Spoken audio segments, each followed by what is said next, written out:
جو لوگ اللہ پر ایمان لائیں، کہیں کہ ہمارا رب اللہ ہے، پھر اس پر جم جائیں، ان پر فرشتوں کا نزول ہوتا ہے۔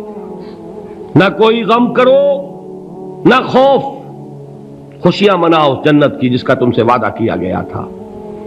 اللہ کی ربوبیت پر اطمینان جب انسان کو ہو جاتا، میرا رب اللہ ہے، ربی اللہ، انسان کے لیے نہ کوئی کھٹکا، نہ کوئی خطرہ، نہ کوئی خوف، نہ کوئی حزن۔ جو کچھ ہو رہا ہے کس کے اذن سے ہو رہا ہے؟ اللہ کے اذن سے۔ اللہ کے اذن کے بغیر پتہ تک نہیں ہلتا۔ یہ کوئی اندھا بہرا مادہ نہیں ہے جس سے مجھے کوئی خوف ہو۔ اندھا بھینسا چلا آ رہا ہو، اس سے تو ڈرنے کا ہر انسان کو ڈرنا چاہیے، نہ معلوم کس کو ٹکر مار دے۔ لیکن نہیں، اس کائنات کو چلانے والا ایک سمیع و بصیر خدا ہے، وہ جو میرا دوست ہے، میرا ولی ہے۔ اللہ ولی الذین آمنوا یخرجہم من الظلمات الی النور۔ اللہ اہل ایمان کا ولی ہے، ساتھی ہے، پشت پناہ ہے، مددگار ہے، حمایتی ہے۔ بتائیے جسے یقین ہو جائے کہ اللہ میرا مددگار، اللہ میرا محافظ، اللہ میرا پشت پناہ، اللہ میرا حمایتی، اس کے لیے کوئی خوف ہوگا؟ اس سے کوئی ڈر ہوگا؟ میں مثال دیا کرتا ہوں ایک بہت سادہ، پنجاب کے دیہات کی۔ تو بڑا چودھری ہے اور کوئی غریب کسان ہے۔ اس غریب کسان کے جانوروں کو ہر وقت اندیشہ ہوگا چوری کا، کوئی میری بھینس کھول کر نہ لے جائے، کوئی میرا بیل کھول کر نہ لے جائے۔ لیکن جس کے بارے میں یہ سب کو معلوم ہو کہ وہ جو بڑا چودھری ہے وہ اس کا دوست ہے، اس کی بچیا کو کوئی خوف ہوگا؟ اس کی بھینس پر کوئی ہاتھ ڈالے گا؟ اسے کوئی اندیشہ ہوگا؟ نہیں۔ کیوں؟ کہ وہ بڑا چودھری، بڑا اس کا یہاں کا سردار، جاگیردار، سب کو معلوم ہے وہ میرا دوست ہے، کوئی میرے خلاف اقدام نہیں کر سکتا۔ اس دنیا میں یہ چھوٹی سی بات اگر آپ کے دلی اطمینان اور سکون کا باعث بن سکتی ہے تو ذرا تصور کیجئے۔ میں لفظ تصور استعمال کروں گا صرف اس لیے کہ اس کا ہم جس کو کہتے ہیں ادراک اور شعور کر نہیں سکتے، اگر کے ساتھ کر سکتے۔ اگر یقین ہو کہ اللہ میرا مددگار اور یقین ہو کہ اللہ ہر آن میرے ساتھ ہے، پھر کوئی خوف، کس کا خوف؟ کوئی شے اللہ سے بالاتر ہے؟ کوئی قوت اس سے زیادہ طاقتور ہے؟ کوئی اس کے ارادے کو بدلنے والا ہے؟ کوئی اس کی مشیت کے آڑے آنے والا ہے؟ یہی بات ہے جو حضور نے فرمائی۔ یہ ایمان کا حاصل ہے لب لباب،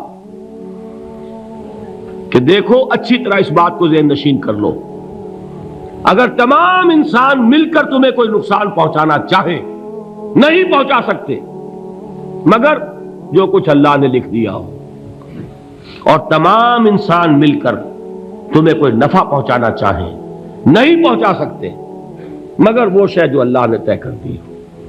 آپ پھر میں کہوں گا ذرا طاری کیجئے، اسے فرض کیجئے، اسے سوچئے۔ اگر اس حدیث پر ہمارا دل ٹھکا ہوا ہو تو کسی سے ڈر ہوگا؟ یہ مجھے نقصان نہ پہنچا دے، یہ میری رپورٹ خراب نہ کر دے، یہ میری انکریمنٹ نہ رکوا دے، یہ میرا یہ نہ بگاڑ دے، یہ میرا یہ نقصان نہ پہنچا دے۔ اس کا ڈر، اس کا ڈر، اس کا خوف، اس کی خوشامد، اس کے لیے جا کر طرح طرح سے اپنی عزت نفس کو ذلیل کروانا اس کے سامنے، یہ سب کچھ کیوں کرتا ہے انسان؟ جب سمجھتا ہے کہ اس کے ہاتھ میں میرا کوئی نفع ہے، اس کے ہاتھ میں میرے لیے کوئی ضرر ہے، یہ مجھے کوئی گزن پہنچا سکتا ہے، یہ مجھے کوئی نقصان پہنچا سکتا ہے، یہ میرا کوئی کام بنا سکتا ہے، یہ میری کوئی ضرورت پوری کر سکتا ہے، اسی کا نام شرک ہے۔ جہاں آپ نے یہ سمجھا کہ غیر اللہ کے اندر کوئی طاقت موجود ہے، وہی شرک ہے۔ بتوں سے تجھ کو امیدیں، خدا سے نومیدی، مجھے بتا تو صحیح اور کافری کیا ہے؟ شرک تو یہ ہے۔ جس پر بھی تمہیں یہ خیال ہے، کلمہ ہے یہ کلمہ سوم، لا حول ولا قوت الا باللہ، ذرا اس پر دل کو کبھی اگر آپ تصور کریں، پھر فرض کریں، دل ٹھک جائے اس پر، کوئی طاقت نہیں۔ یہی بات تھی جو شیخ عبد القادر جیلانی رحمۃ اللہ علیہ نے اپنی وصیت میں اپنے بچے سے کہی. 11ویں دینے والے ہیں، لیکن حضرت شیخ عبد القادر جیلانی کی وصیت اور تعلیمات کو کتنے لوگ ہیں کہ جانتے ہو؟ یہ جن مقامات تک پہنچے ہیں وہ کس چیز کی بدولت پہنچے؟ انہوں نے جو پیغام دیا وہ کیا تھا؟ اے میرے بچے، جس طریقے سے قرآن مجید میں حضرت لقمان کی نصیحتیں جو ہے نقل کر دی گئی ہیں، میں یہ عرض کروں گا بالفرض اگر قرآن حضرت عبد القادر جیلانی کے بعد نازل ہوا ہوتا تو شیخ عبد القادر کی یہ نصیحتیں بھی قرآن میں درج ہوتی. اتنی اونچی نصیحتیں ہیں.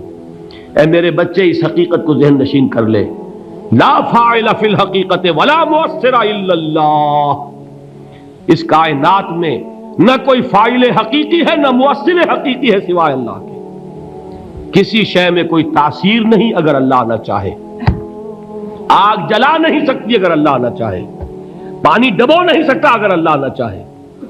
زہر ہلاک نہیں کر سکتا اگر اللہ نہ چاہے. کوئی چیز فائدہ نہیں پہنچا سکتی اگر اللہ نہ چاہے. تو در در پہ کیوں سر جھکاتے ہو؟ در در پر کیوں جبیں سائی کرتے ہو؟ سب کے سامنے کیوں ہاتھ پھیلاتے ہو؟ ایک اللہ سے مانگو، ایک اللہ کے سامنے زمین پر اپنی جبین رکھو.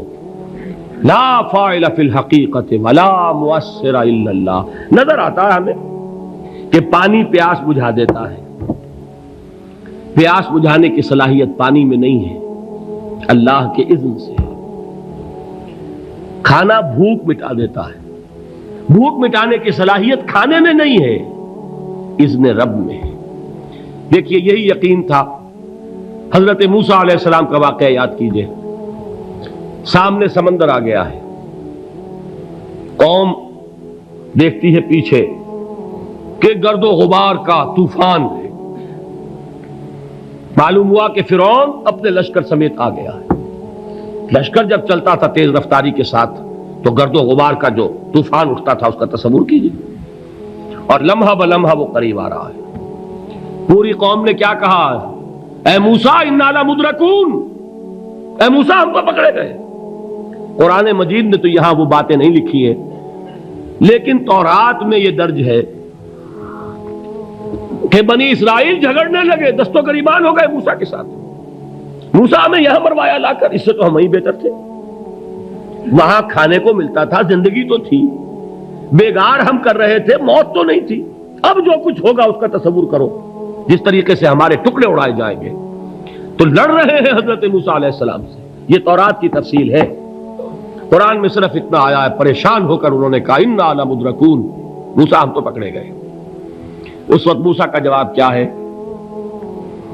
کلا ان معی ربی سیہدین. نہیں، میرے ساتھ میرا رب ہے، وہ راستہ دے گا. بتائیے کہاں راستہ نظر آ رہا ہے؟ یہ ہے ایمان بالغیب. راستہ نظر نہ آئے تب اللہ پر یقین ایمان ہے.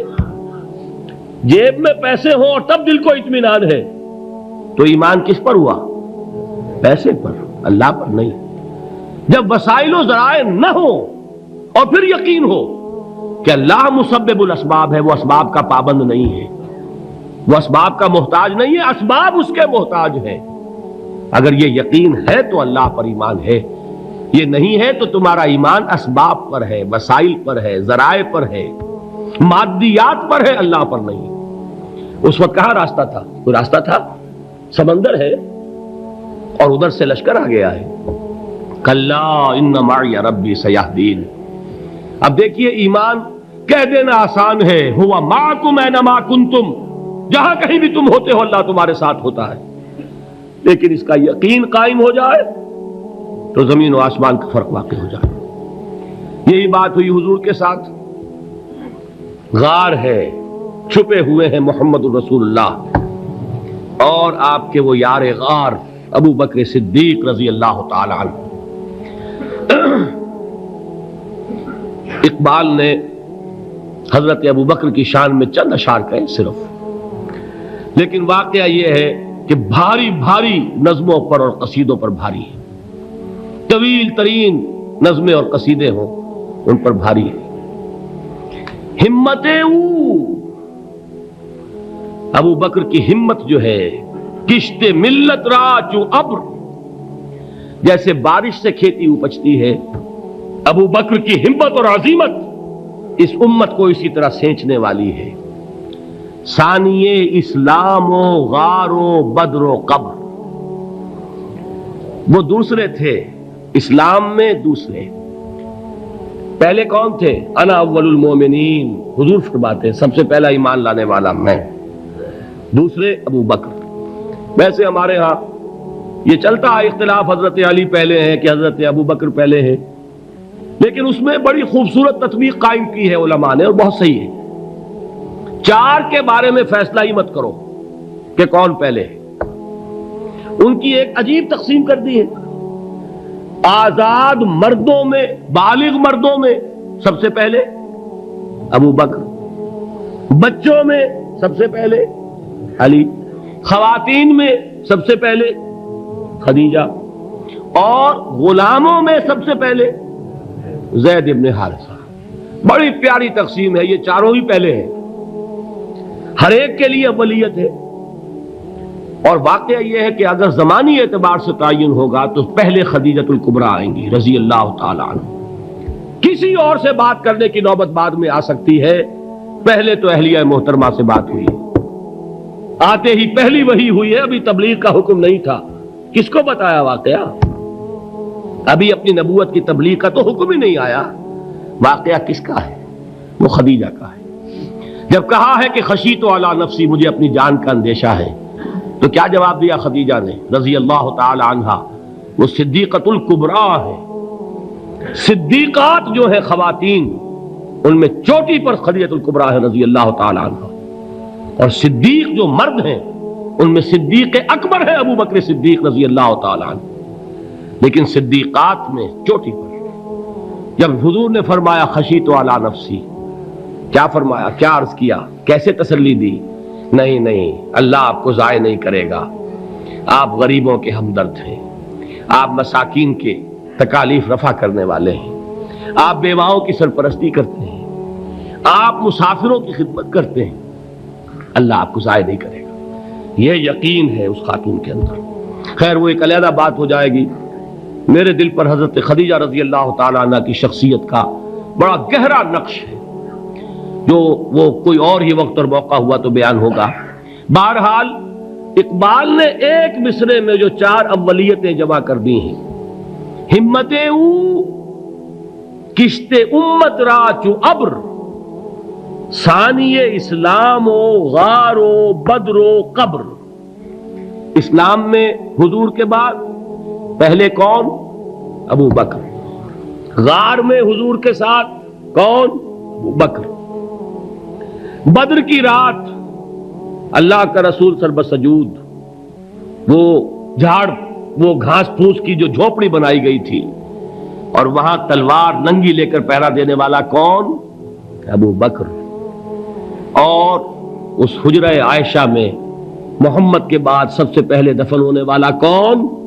ابو بکر رضی اللہ تعالی عنہ صلی اللہ علیہ وسلم۔ وہ جو معاملہ میں سنا رہا تھا غار ثور کا، حضرت ابو بکر بھی حضور کے خیال سے لرز گئے ہیں۔ آپ کو یاد ہوگا کہ جا کر پہلے تمام جتنے سوراخ تھے انہیں بند کیا ہے، ایک سوراخ رہ گیا تھا جس کو بند کرنے کے لیے کوئی کپڑا نہیں تھا، وہاں اپنی ایڑی رکھی ہے، تب کہا ہے حضور سے تشریف لائیے، اور اپنے زانو پر حضور کو لٹایا ہے، اور وہاں کسی موذی جانور نے کاٹا ہے، حضور کی آنکھ لگ گئی تھی، اس وقت اس بل کے اندر جو بھی بچھو ہے کیا ہے واللہ عالم، اس نے کاٹا ہے، اس کی تکلیف کی وجہ سے ابو بکر کی آنکھوں سے آنسو ٹپک گئے، حضور کے چہرے مبارک پر پڑے ہیں، تو حضور جاگے ہیں، معاملہ کیا ہے؟ ایڑی نہیں ہٹائی وہاں سے، مبادا وہ جانور وہاں سے نکل کر محمد الرسول اللہ کو کوئی گزن پہنچا دے، ابو بکر کی ایڑی ہے، جس طرح چاہے کھا لے، ختم کر دے، جان نکل جائے تب کوئی آنچ آئے محمد پر تو آئے، لیکن جیتے جی نہیں۔ وہ ہے ابو بکر حضور کے خیال سے۔ اس وقت حضور نے پھر اپنا لعاب دہن لگایا ہے، اور اس سے پھر آپ کی تکلیف ختم ہوئی۔ جیسے خیبر میں حضرت علی کی آنکھ دکھ رہی تھی، اس کو جو شفا حاصل ہوئی ہے وہ بھی حضور کے لعاب دہن سے ہوئی۔ تو بہرحال اس وقت انہوں نے کہا ہے کہ اے نبی یا رسول اللہ، اگر اس وقت ان میں سے کسی نے غیر ارادی طور پر بھی اپنے قدموں کی طرف جھانک لیا تو پکڑے جائیں گے۔ کیا جواب تھا اللہ کے رسول کا؟ لا تحزن ان اللہ معنا، اللہ ہمارے ساتھ ہے، کیوں گھبراتے ہو ابو بکر؟ یہ ہے ایمان باللہ، میرا مالک اللہ، میرا رازق اللہ، میرا محافظ اللہ، میرا مددگار اللہ، میرا پشت پناہ اللہ، میرا دوست اللہ۔ یہ دوستی ہے اللہ کی جو لب لباب ہے، حاصل ہے ایمان کا، اسی کا نام ولایت ہے۔ اولیاء اللہ کے سروں پر سینگ نہیں ہوتے، جس کے دل میں ایمان راسخ ہو چکا ہو وہی اللہ کا ولی ہے، جسے اللہ پر یقین ہو چکا ہے وہی اللہ کا ولی ہے، جسے یقین ہے اللہ میرے ساتھ ہے، میرا مددگار، میرا پشت پناہ، میرا ساتھی، میرا دوست، میرا محبوب، میرا محب۔ اللہ اہل ایمان سے محبت کرتا ہے، واللہ یحب الصادقین، ان اللہ یحب الذین یقاتلون فی سبیلہ صفا کانہم بنیان مرصوص۔ اللہ محبت کرنے والا، اہل ایمان محبوب، اور اہل ایمان محبت کرنے والے اللہ محبوب۔ والذین آمنوا اشد حبا للہ۔ آپ تصور کیجئے جسے یہ رشتہ ایمان یا رشتہ ولایت حاصل ہو جائے، الا ان اولیاء اللہ لا خوف علیہم ولا هم یحزنون، آگاہ ہو جاؤ، اللہ کے دوستوں کے لیے نہ کوئی خوف ہے نہ کوئی حزن ہے۔